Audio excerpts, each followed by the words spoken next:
Kung gagaya kayo sa akin mga idol na mahilig sa smartwatch mga idol, panoorin nyo ito mga idol dahil ito yung affordable na smartwatch mga idol na bagong labas from DBT Wear. As you can see mga idol, napakaganda ng design niya idol, naka horizontal curve design na po siya mga idol. At the same time naka AMOLED na po yung display. So iba't iba po yung format niya mga idol, no?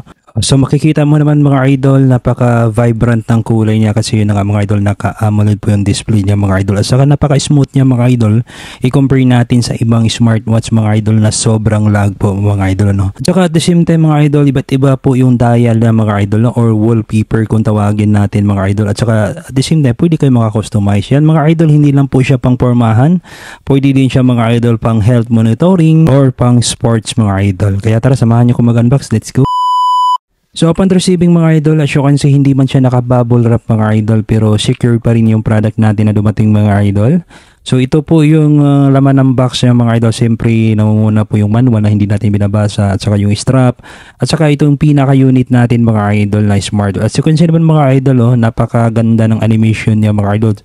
Tapos yun nga, para ma-install mo yung application niya mga idol, i-scan nyo lang po yung QR code. So ganito po yung itsura niya mga idol kapag nakakabit sa ating kamay, as you can see. Napakaganda mga idol. Kaya kung kayo mga idol, naghanap kayo ng affordable smartwatch mga idol na legit po yung application na naka-install sa kanya mga idol, hindi po naka-program kagaya sa ibang smartwatch mga idol, is highly recommended ko po sa inyo mga idol itong smartwatch na to mga idol.